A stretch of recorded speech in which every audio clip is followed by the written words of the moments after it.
Décidément, en ce moment, on teste quand même pas mal de caméras de chasse. Et tu l'auras compris, aujourd'hui, on va tester un nouveau modèle. Il s'agit de la DL503 de chez Osgood. Ça te dit peut-être quelque chose, mais en fait, il y a déjà quelques mois, on avait testé la DL502 de chez Osgood.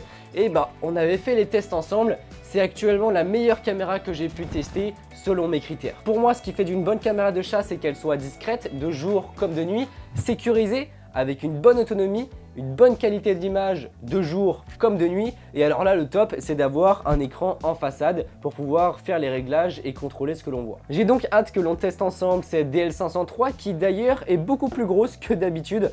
On va voir pourquoi. Je remercie d'ailleurs beaucoup la marque de m'avoir envoyé cette caméra pour que je puisse la présenter comme d'habitude en toute objectivité.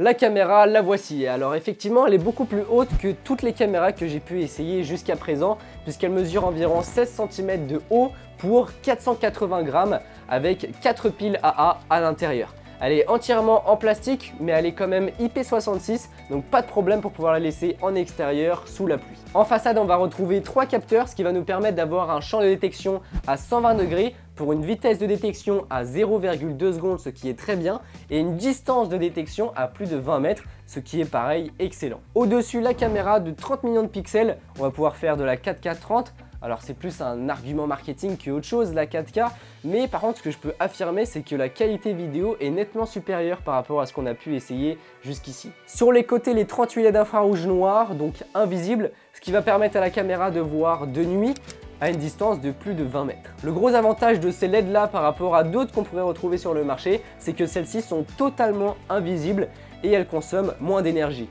Alors que sur d'autres caméras, par exemple sur la Upman H60, certes on voit pas de faisceau lumineux, ça nous éblouit pas, mais on voit quand même des petits points rouges s'allumer. Et ça pour moi c'est un point rédhibitoire sur une caméra, puisque elle est censée être discrète, donc si on voit des points rouges, c'est plus tellement le cas. Sur le côté, on va retrouver 2 gros locks, dont celui du haut qui a un passant, ce qui va permettre de mettre un antivol autour du point d'attache, et donc là, impossible de voler la caméra, mais également impossible de l'ouvrir. La façade s'ouvre totalement, ce qui va nous permettre d'accéder à l'écran de contrôle qui est nettement plus grand, de 2,4 pouces. On va retrouver les boutons de contrôle, l'emplacement pour la carte SD, l'interrupteur on-off et justement l'interface et les menus. Je suis content parce que ça a été nettement retravaillé. Alors il n'y a pas de fonctionnalité en plus, en revanche visuellement c'est bien meilleur. Dans les menus comme d'habitude on va pouvoir choisir le mode de capture. Est-ce qu'on veut des vidéos, des photos ou des photos plus des vidéos? Combien de photos, la longueur de la vidéo, l'intervalle, la sensibilité des capteurs, etc.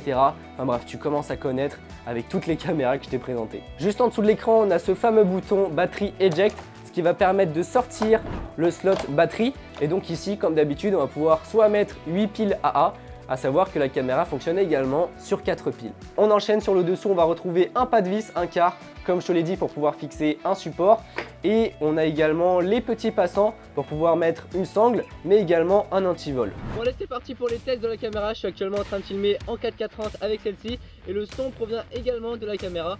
Effectivement, c'est pas très important le son sur ce genre de caméra, mais c'est quand même important à savoir. On va commencer par faire les tests de jour en photo et en vidéo. Déjà, ce que je peux voir, c'est que en plein soleil comme ça, la caméra elle a un petit peu de mal à faire l'exposition.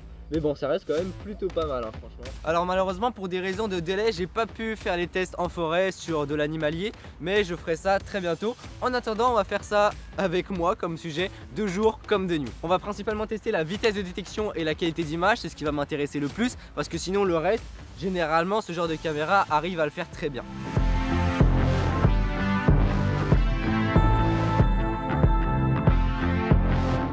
Résultat en vidéo, j'ai trouvé que c'était vraiment pas mal, la qualité d'image, même sur l'écran comme ça, j'ai l'impression qu'elle est bien meilleure et surtout ça se déclenche quand même très rapidement.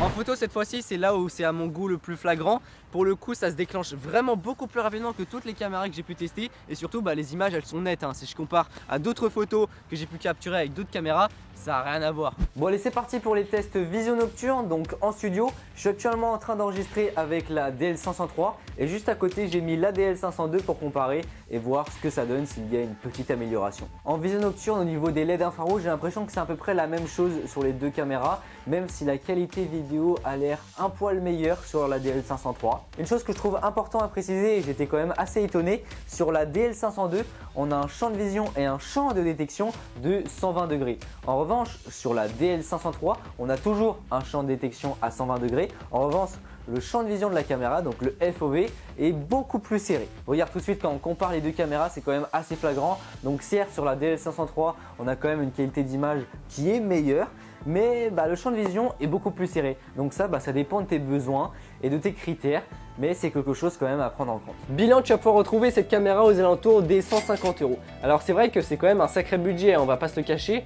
Maintenant, c'est vrai que si on compare avec tous mes précédents tests sur d'autres caméras, eh bien celle-ci est quand même la meilleure. Et concernant la caméra, bon, on ne sera jamais sur de la vraie 4K comme tu es en train de regarder actuellement, mais c'est quand même vraiment pas mal pour une caméra de chasse. Et bien voilà, je pense avoir tout dit, n'hésite pas à me dire ce que tu en penses dans les commentaires. Sur ce, je te mets tous les liens en description. Si cette vidéo t'a plu, n'hésite pas à mettre un pouce bleu, à t'abonner si tu souhaites en voir plus, à des questions, c'est dans les commentaires. N'hésite pas à partager cette vidéo et à me suivre sur Instagram. Et puis sur ce, on se retrouve pour une prochaine vidéo. Allez, salut! Salut à tous! L'idéal quand on fait du drone FPV, c'est d'avoir deux drones, puisque ça arrive souvent de cracher, et quand il y a de la casse, eh bien c'est toujours chiant de devoir attendre 1 à 2 semaines de pouvoir recevoir les pièces et de réparer son drone. Soit tes deux drones vont avoir la même configuration pour la même utilisation, ou sinon tes deux drones vont avoir une configuration